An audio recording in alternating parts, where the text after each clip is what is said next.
Oh, there are poor people here. I can't stand to eat in the same place as them. Let's complain to the waiter and ask him to kick them out, one of them said. I agree. If we're around these people, we'll look low class, the other replied.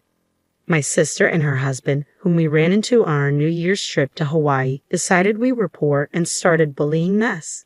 They would say, "Don't ignore us, you ugly thing. This is no place for someone like you. You need to get the hell out of here. You're not my sister. What did you forget about me, your cute little sister? I know you're still upset that I took your fiancé. You're so jealous of me. I heard you're still working even after you're married. Poor you." Their mockery wasn't just aimed at me but also at my husband. I could tolerate their insults towards me, but I couldn't stand them making fun of my husband. I had enough and sprang out of my chair, but my husband stepped in front of me to stop me. My name is Katie. I work as a medical receptionist at a general hospital. I didn't have any special skills, but when I thought about my future, I knew I wanted to help people.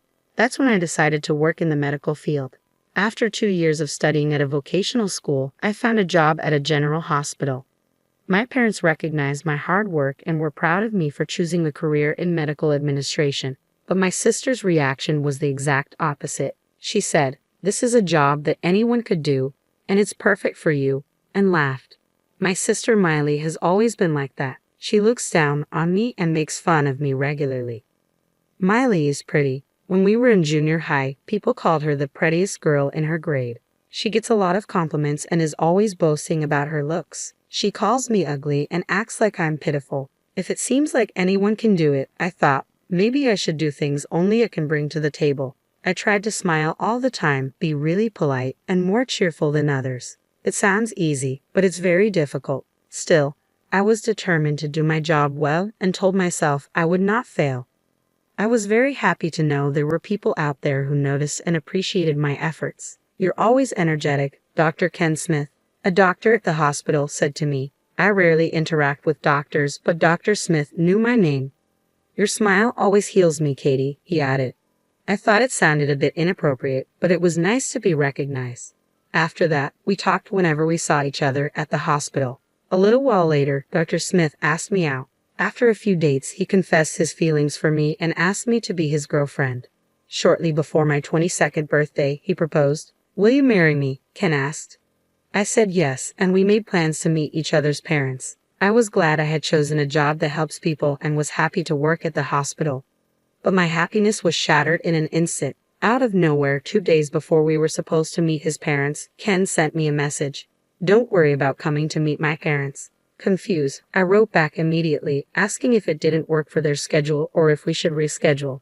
But Ken's response was something I never expected. I said, "Don't worry about coming. I'm breaking up with you, Katie." For a second, it felt like time stopped. I didn't understand what he was saying. I immediately called him. "What do you mean? You met my parents. Just act like it never happened. What's wrong?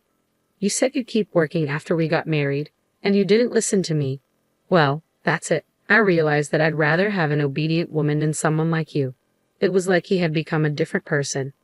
I was, of course, shocked that he broke up with me, but I couldn't believe how he changed all of a sudden. "What? You said my smile heals you. I can't believe you're breaking up with me after we got engaged." "Ha, that was just something I said to make you feel good. I chose you because you were the youngest, decent-looking woman at the time." "You're horrible." "I'm a doctor. There are better women out there, more suitable for a doctor like me." "Who?" I had a bad feeling, and it was far worse than I thought it could be. "I'm going to marry Miley. I don't need you anymore. I should have gone to your parents' house earlier. I could have met her a while ago instead of wasting a year of my life." I started thinking about when Ken came to my house to meet my parents. Miley was there too. She wasn't supposed to be there, but she stayed on purpose to meet my fiancé. At first, she seemed ready to make fun of him. But as soon as she realized Ken was a doctor, her attitude changed. She spoke like she was flirting, but I had no idea she was trying to steal my fiancé. I couldn't believe it. I was so mad at Ken and Miley, and I was also mad at myself for letting them push me around. I was speechless. Then Ken said mockingly, "You're so shocked you can't even say anything. You know, a woman like you won't find someone else to marry. But I'm sorry, I've already made up my mind. I'm going to marry young, pretty Miley. I won't change my mind even if you beg." Who would beg? Don't pretend like you're okay. It's obviously not true, and it's not a good look. What? Unlike you, Miley is very obedient and cute. She said she will be a housewife after we get married, just like I want. I asked her. I was irritated by his cheerful voice. I wanted to throw the phone across the room. Listen, I'm just going to be honest. Who would beg to be with a man like you? I've had it. I'm glad we're breaking up. I'm even more glad that I didn't marry a man like you. Well, you're just not cute. I was going to end it even if you cried and screamed. Good luck being a single woman, Ken said, and hung up after those hateful words. As soon as I ended the call, I received a notification. It was from my sister, and it said, I'm sorry I took your fiancé. When my parents found out, they disowned Miley and told her never to come back home. But Miley was still proud.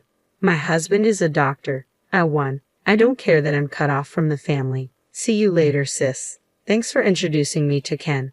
Keep being ugly, poor, and alone.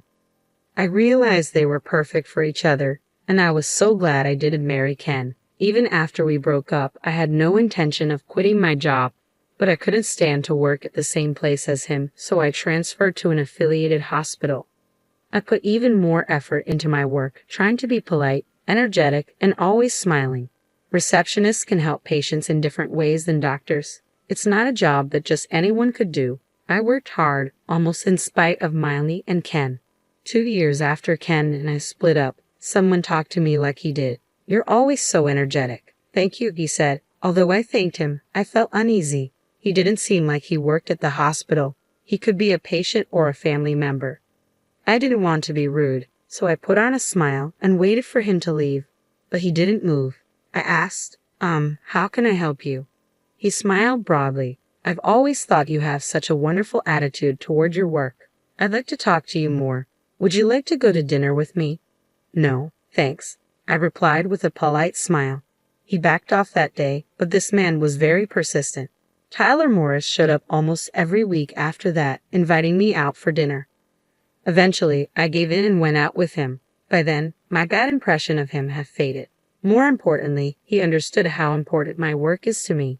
After a few dates, he asked me to be in a relationship with him. I told him about my past and my fears. I'm not holding back, but I'm still scared. I don't want to go through that again. I thought I might have said the wrong thing, but he let out a bitter laugh and looked at me with sincere eyes. I'm so attracted to you. I would never make you sad or uneasy. Can you think about a future with me? I would make you happy. Tyler's gaze was enough to calm my worries. I made up my mind and decided to start a relationship with him. He genuinely cared about me. Even when we decided to get married after a year of dating, he respected my wish to continue working. My parents were overjoyed that I was so happy. They also liked Tyler, and we were able to build a good relationship with each other's families. I was living a happy, fulfilling life at work and at home. Then something happened. My husband and I went on a trip to Hawaii at the end of the year, the only time we could vacation and relax together. While having dinner at the resort restaurant, we ran into my sister and Ken. I couldn't believe my eyes for a minute. It had been about 3 years since I'd seen them. Even though it had been so long, Miley and Ken's condescending eyes had not changed. They caught sight of us and came up, grinning. Ah, there are poor people here. Hey Ken, let's complain to the waiter and ask him to kick them out. Okay, yeah, if we're around these people, we'll look low class, they said loudly on purpose, ensuring we could hear them. They glanced at us, enjoying our reactions. There were so many things I wanted to say, but we were in a restaurant, and people were eating around us. I kept my feelings in check and continued eating in silence. Tyler, like me, completely ignored them as if he hadn't noticed their presence and smiled at me, saying, "This appetizer is delicious." Don't ignore me, you ugly thing. This is not a place for someone like you. Get the hell out of here. You're not my sister. What, you forgot about me, your cute little sister? Miley taunted. I know you're so upset that I took your fiancé. You're so jealous of me. I heard you're still working, even after you're married. Poor you. They started mocking not only me, but also my husband. I could put up with it if it was just about me, but I couldn't stand listening to them make fun of my husband. I had had enough and sprang out of my chair. All right, I was keeping my mouth shut, but just as I was about to snap, Tyler quickly stepped forward as if to protect me. He looked at me and said in a calm voice, "Katie, don't let these people make you angry." but they kept mocking Tyler, and I couldn't stand it any longer. He could tell how I was feeling and nodded reassuringly. Ken and Miley, watching us, gave Tyler a condescending look and snickered. You poor people are all dressed up. You may think you're dressed nicely, but you're not. You guys are matching. Miley pointed at Tyler and laughed. I felt terrible for putting my husband through this, but Tyler didn't seem to mind at all. He turned to them and said matter-of-factly, you two are matching too.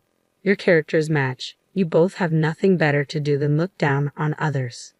Hearing my husband's words, they looked furious. What? Are you making fun of us? Don't talk to us, you poor bastard. Don't you know who I am? I'm a doctor. I help ordinary people like you. You have no right to make fun of me. Unlike you, a poor man with a plain wife, I can choose as many women as I want. Saying this, Ken hugged Miley with an arrogant, boastful look on his face. Miley and Ken did look good next to each other, but just as before, my husband replied to them in the same matter-of-fact manner. I know what you're talking about, he said. Ken, you interned at the medical school of University A and have been working at your current hospital ever since, right? That's right. Ken is a doctor at a big hospital. If you know his background, even an idiot knows the difference between him and a poor person like you, Miley chimed in proudly. Ken seemed somewhat surprised that Tyler knew about his background, but Miley's pride quickly turned to confusion when she heard Tyler's next words. Yes, I know very well. We manage the hospital. We have to know who works there. What? Management. Miley stammered, her confidence wavering.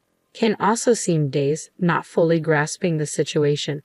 Tyler took out his business card and began to introduce himself. Sorry for the confusion. I'm Tyler Morris, the new Chief Operating Officer of the hospital network.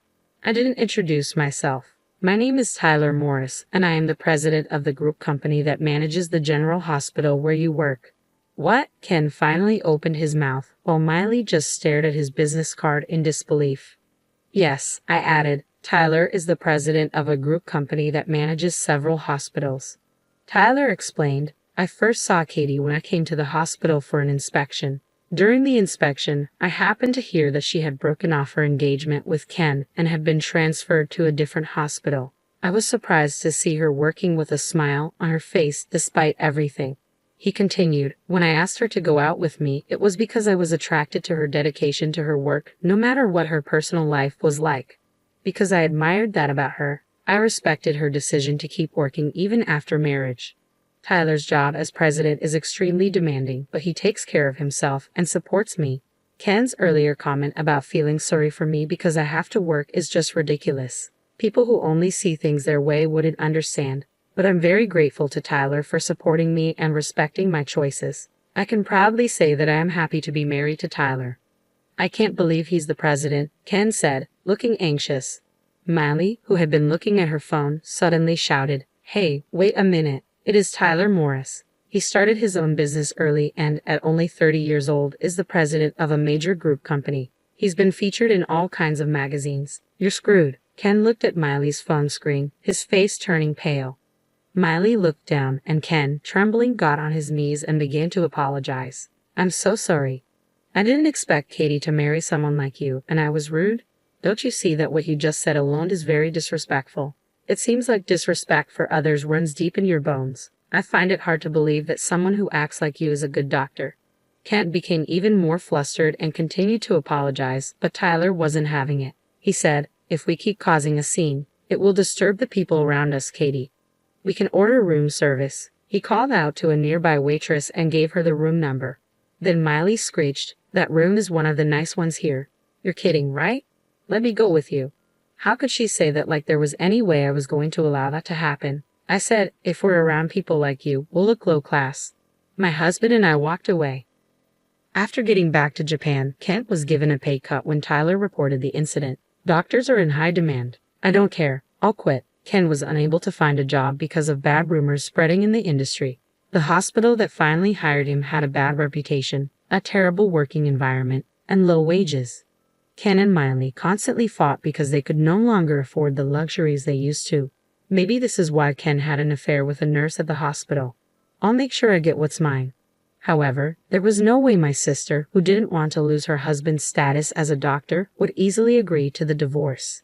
They ended up going through a divorce settlement and both spent tons of money. After a year of mediation, the divorce was finalized, but my sister never dropped her extravagant habits and blew all the money from the property division in alimony. She now lives in poverty in a shabby apartment. Ken married the nurse he had an affair with, but a medical error happened at his hospital, and it closed. Both Ken and his new wife lost their jobs. Meanwhile, I recently gave birth to my first child and went on maternity leave. Through the birth of my child, I realized how wonderful medical work is. And once again, I felt proud of my job. I intend to continue working with Tyler to balance work, housework, and childcare.